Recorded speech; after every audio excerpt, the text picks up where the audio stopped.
everyone, and welcome to today's episode, How to Real Estate. Okay, so I've been avoiding this topic because the mainstream media has done such a horrible job of touching base on it. And it is the NAR settlement, or basically the class action lawsuit against the real estate industry. And so today I just wanted to jump on here and let you know what I think the mainstream media got wrong.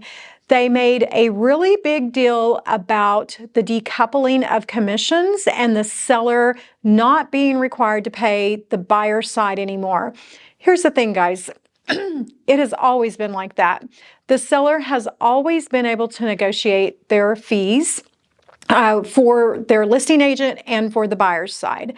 But where I really feel like things were left out of the mainstream media, nothing was said about how it actually affects the buyers. Everything was put off on the seller. So let's chat very quickly about some things that as buyers you need to be aware of. Now, some of you are going, well, I'm not a buyer. Listen, you are a buyer. You're an investor. You're constantly calling and asking about homes, or you just are curious. You're not really ready to buy, or you just want to know what's going on in the market, and so therefore you want to see a property. Here is how the changes are going to affect you as a buyer.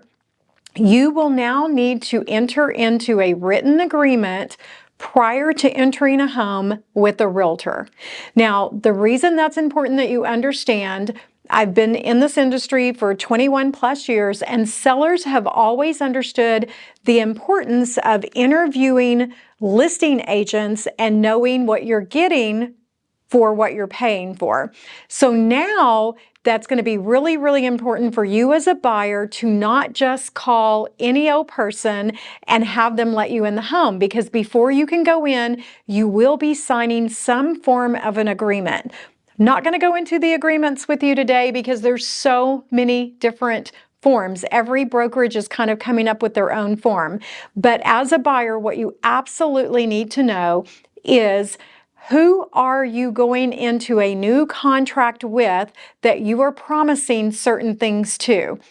So make sure, just like if you were selling your home, that you interview and know what you're getting.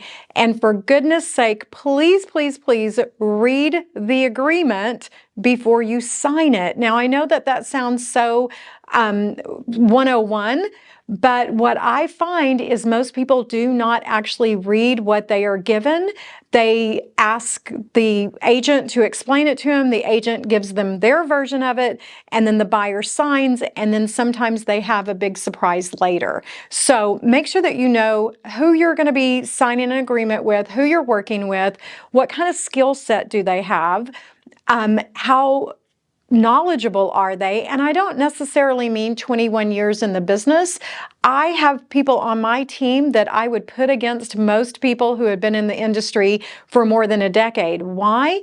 Because a lot of those individuals are still somewhat part-time and only do 5 to 10 transactions in that timeline, whereas the agents that I work with will do 30 to 40 transactions a year, which keeps them knowledgeable and knowing what's going on. So when you're interviewing that buyer's agent that you're going to be committing to, you need to be very clear, how much are you going to be responsible for paying them? How long is the agreement for? There are agreements out there that are good for 1 day, and there are some agreements that don't expire for 6 months. And I've even heard of one that goes for like a year. So make sure you know what the length of the time is. And number 3, what are you getting for that? Are they going to go door knock the neighborhood that you really, really want to live in? Are they going to pursue for sale by owners? Are they going to pursue off-market properties? Are they going to call other realtors and ask other realtors, hey, what have you got that's coming up, and try to put together a transaction?